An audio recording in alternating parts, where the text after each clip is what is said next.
of the hour, coming to you from our studio in the nation's capital, Abuja. I am Flora Arni.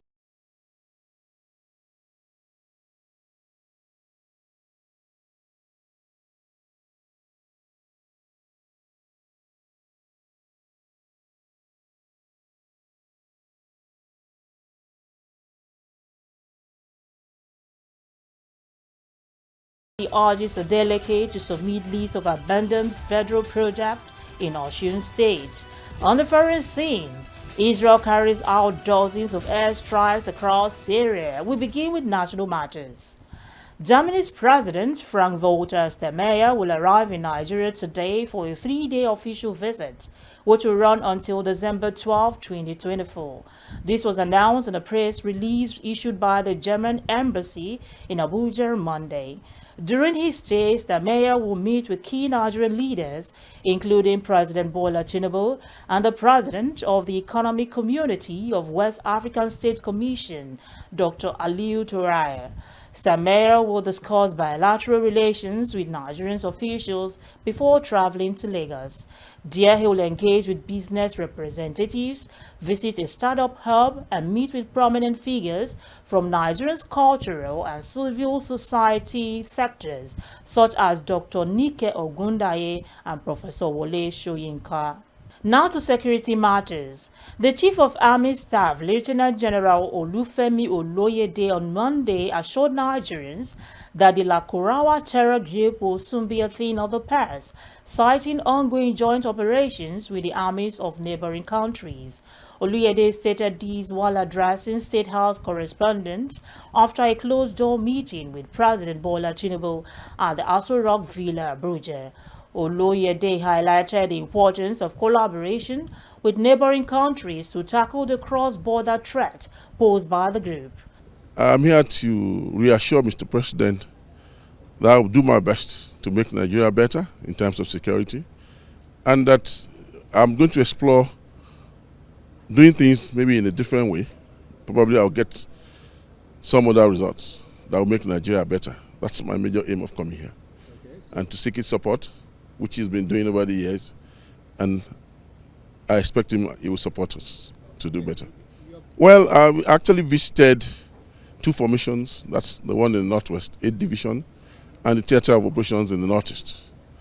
Well, basically, I was there to speak with my officers and soldiers and to make them realize that there's need for us to end all these forms of insecurity in Nigeria. And I made it bold to tell them that I'm going to do things differently, and I expect better results. Well, we had to get in touch with them because, it affects them too. And that's why we both need to come on board to tackle them. We are eating them hard on this, at this end, that's Nigerian end. So we expect them, because what is expected is that once we hit them hard at this end, they will flee to Niger Republic. So now that the Niger Republic is coming on board, that means very soon Lakurawa will be a thing of the past. The Lakurawa group emerged in 2016 in Sokoto State as a self-defense militia initiated by local leaders to combat banditry. However, it evolved into a radical faction imposing strict religious laws and exerting control over local communities. Away from security matters, as part of the state government's effort to enhance electricity regulation and access, Governor Omar Namadi on Monday at the council chambers formally approved the Jigawa State Electricity Regulatory Commission law. The legislation, which was recently passed by the Jigawa State House of Assembly, establishes the Jigawa State Electricity Regulatory Commission with its mandate to oversee the electricity generation, transmission, system operation, distribution, and supply in the state. Additionally, the law supports the development of diverse electricity solutions, including grid, mini-grid, and off-grid systems, utilizing both renewable and non-renewable energy sources to meet the state's green energy demands. Governor Namadi reiterated his administration's commitment to addressing the state's energy needs, which is a sine qua non to development of Jigawa State.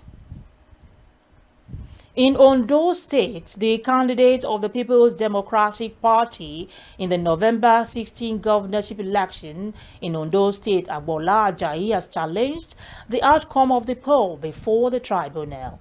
This is coming 3 weeks after the Independent National Electoral Commission (INEC) declared the incumbent governor and the candidate of the All Progressive Congress, Lucky Ayedatiwa, winner of the election. After a meeting of PDP Elders Council held at the PDP Party Secretariat in Akure, the state capital, Ajayi said the result of the November 16 governorship election does not reflect the desire and aspiration of the people of the state. The result of the last governorship election of the state does not at all reflect the aspiration and the desire of those state people.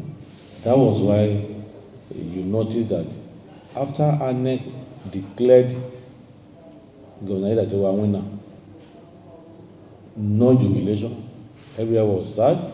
We are going to study the situation. As a matter of fact, we have filed our petition in the tribunal as stated by law. And we are not going to comment much on that matter now because it's already in court. But I can assure you that justice will be done. PDP chieftain Eddie Olafeso alleged that the election was met with massive irregularities which affected the outcome. For us in Ondo State, it is a battle we're ready to fight to the very end. Please send a message from this moment to them that we are ready and we'll continue to do everything possible to make sure that the people of Ondo State get redress from this assault on our freedom to make a choice of who becomes our leader. Ajayi called on the National Assembly to amend the Electoral Act that would encourage electronic voting to check electoral malpractices. Now to the Senate, where the House, through its Finance Committee, has issued a stern warning to government agencies threatening zero allocation in the 2025 budget for those failing to appear before it to account for funds allocated in the 2024 fiscal year. The warning emerged on Monday during an investigative hearing on internally generated revenue, fiscal accountability, and Nigeria's financial management system. During a session, the committee expressed dissatisfaction with irregularities discovered in the financial records of several agencies. Specifically, the chairman of the committee, Senator Sani Musa, in his closing remarks after an interface with the Accountant General of the Federation, Oluwatoyin Maide, says any agency that failed to appear before the committee risks zero allocation for 2025 fiscal year. The Speaker of the House of Representatives, Right Honorable Abbas Tajuddin, has supported the call for a special allotment to quota for women in politics in line with the resolution taken at the Beijing conference, stating that affirmative action is not undemocratic. Abbas gave the support while declaring open the Speaker of the State Assembly conference in Abuja on Monday. The 10th Assembly has amplified these efforts through its legislative agenda, which prioritizes constitutional reforms to promote women's political participation and representation across all tiers of government in Nigeria. This agenda reflects our recognition of the indispensable role women play in governance and the broader societal fabric. Women are the cornerstone of our families and communities, yet their political representation remains unacceptably low. This imbalance must change, not for improved statistics, but for the transformative value women bring to governance, leadership, and policy making. The importance of eradicating GBV and promoting women's representation cannot be overstated. A society that protects its women and leverages their potential is one that secures its future. The time has come for us to challenge stereotypes and misconceptions that have long hindered progress. Let us mainstream women's and gender issues in our Constitution, statutes, policies, and budgetary processes. By doing so, we will not only honor the contributions of Nigerian women, but also build a stronger and more inclusive society. I invite you to engage actively in this conference and assure you that the outcomes will be forwarded to the House Committee on Constitutional Amendment for further action. Together, we can make history by redefining the landscape of women's representations and rights in Nigeria. The chairman, Speaker of the conference, Debo Ogundoyi, and the Deputy Speaker, Kogi State Assembly, also spoke while advocating for special consideration to be given to women to ensure balance in leadership across the country.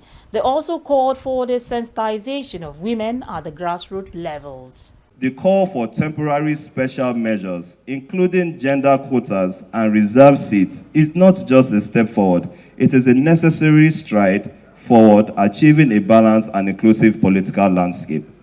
The state houses of assembly, being the closest to the grassroots, are pivotal in this process. As mandated by the 99th Constitution of our legislative endorsement, is critical to ensuring the success of any constitutional amendment. We must also champion gender inclusion and the fight against gender-based violence as a shared legislative responsibility. We understand that we're not trying to be discriminative. We understand the challenges that are posed to both the male and the females, but most especially, we believe that special consideration should be given to the women sector, just to ensure that there's balance in leadership across from the state to the federal government. In another development, Honorable Tajuddin Abbas, Speaker of the House of Representatives, who was represented by Honorable George Uzodinobi, Deputy Minority Whip, has vowed that the 10th House of Representatives will block all loopholes enabling corruption to thrive in the country through the review of all existing anti-corruption laws. The current House of Representatives has prioritized anti-corruption in its legislative agenda, reflecting our unwavering commitment to addressing this issue comprehensively. We are reviewing existing anti-corruption laws to strengthen enforcement mechanisms and close any legal loopholes enabling corruption practices. For example, the House is working to amend the Independent Corruption Practice and Other Related Offenses Commission ICPC Act to enhance its capacity to effectively investigate, prosecute corruption cases. Additionally, we are advancing the Whistleblowers Protection Bill to encourage individuals to expose corrupt practices without fear of reprisal. Our increased oversight of government institutions complements these efforts to ensure public resources are managed with the utmost integrity and accountability. In his remarks, the Chairman House of Representatives Committee on Anti-Corruption, Honorable Kayode Akiolu, stated that his committee is committed to ensuring that the mandate to combat corruption in all its firms within the country is carried out. Our focus will be 1. Strengthening youth-oriented program that emphasizes the value of integrity, accountability, ensuring they are empowered to reject and expose corruption in their sphere of influence. Deepen collaboration with anti-corruption agencies to enhance capacity building and intelligence sharing. Engage the organized private sector to uphold ethic businesses practice as their role is crucial in reducing illicit financial flow and promoting a transparent economy. This message is clear. Corruption affects all of us. The solution lies in the unified, sustained action. We must put our hands on deck to shape a society where integrity is non-negotiable, accountability is the norm. Dignitaries, which includes anti-corruption experts, also spoke on challenges and issues involved in tackling corruption in Nigeria. I have mentioned what we do. what do you do in terms of enforcement? ICPC can receive your reports, as well as our sister agency, EFCC. You can send reports of corruption. Anywhere you see reports, you see corruption taking place, a bribe being given, being exchanged, somebody asking you whether in your tertiary institution, in NYSC, in your place of work, your place of primary assignment, be a whistleblower against corruption. That's one of the things we need you to do. You can report physically by sending email, by using our mobile apps, social media, toll-free lines, and you can report several things, offers of bribes. Where you see a sign for a constituency project that is not completed, you can report that to ICPC. Now, it's not every report that will lead to the arrest of somebody. A report can lead to an intervention from ICPC to get like a constituency project properly executed. To some of us, we don't even know what functions is there on the Code of Conduct Bureau. If you look at the Constitution, the 5th schedule, part 1 of the Constitution, there are 14 codes which are expected to be complied by all public officers. One of them is bribery and corruption. Second, abuse of office, filling of asset declaration. You know, all this, there are 14, and they are expected to be dealt with by the Code of Conduct Bureau. And in a situation whereby we have 36 officers across the Federation who are responsible to engage in this particular aspect, there is a need for you, the young generation, to assist the Code of Conduct Bureau by maybe, you know, bringing complaints. You come forward. Madam has mentioned something about prosecution of cases. No matter how we intend to fight corruption, if there are people who are not ready to come forward to lodge in complaint and to testify as a witness to that effect, there is no way we can move forward. The committee advised Nigerian youth who were represented by members of the National Youth Service Corps at the event to shun corruption and imbibe good values to enable Nigerians to achieve greatness and respect in the community of nations. We take a pause here. News stories from the build sector are up next. Stay with us.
At the top of the hour, now to the build sector.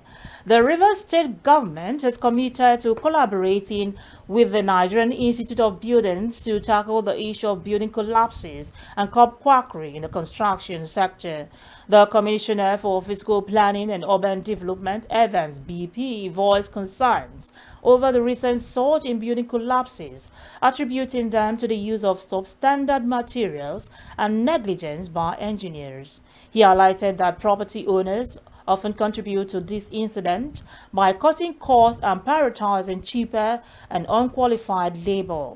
NIOB Chairman for Rivers State, Abba Adejo called on the government to enforce stricter guidelines for property developers. He proposed that construction methodology, project quality management, and health and safety plans become mandatory for those seeking building approval.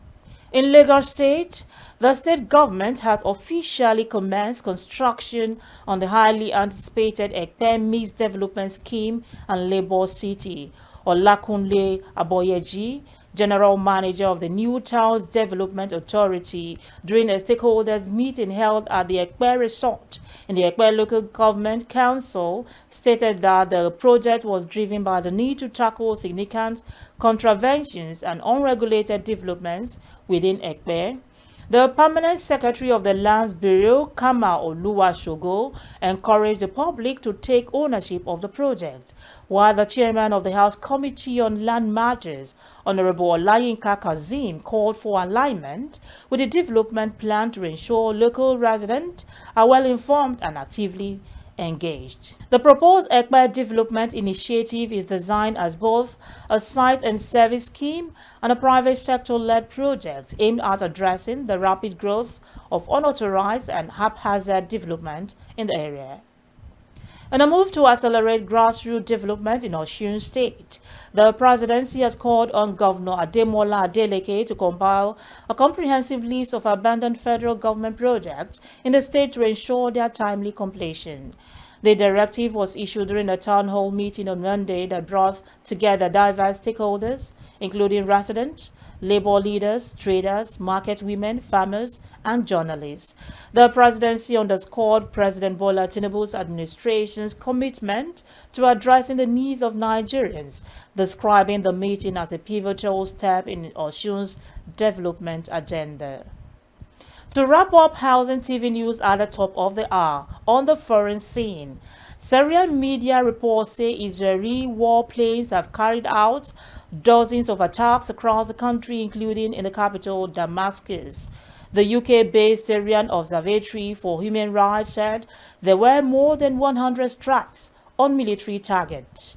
A research center with suspected links to chemical weapons production was among the sites hit, according to local media reports.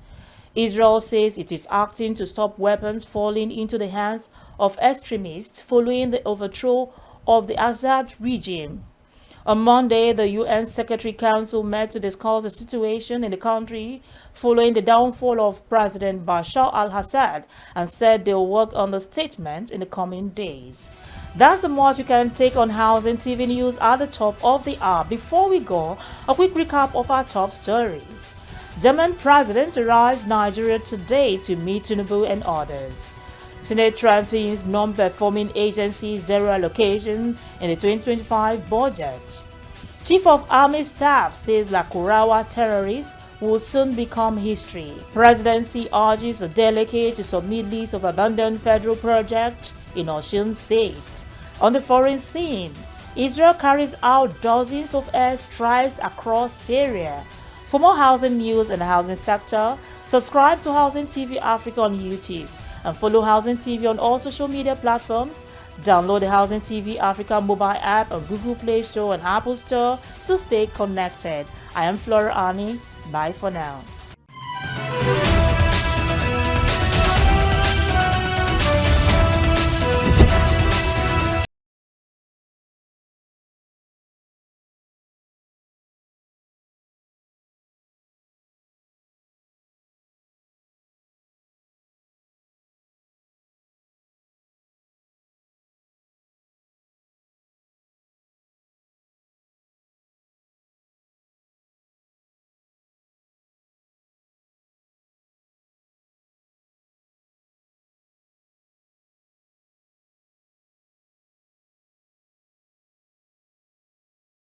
The subscribe button. Subscribe to Housing TV Africa to stay updated on latest happenings in Nigeria's housing sector. Follow our social media pages, like and share our posts on Facebook, Housing TV Africa, on Twitter, Housing TV Africa, Instagram, Housing TV Africa. Housing TV Africa, your first in housing development broadcasting.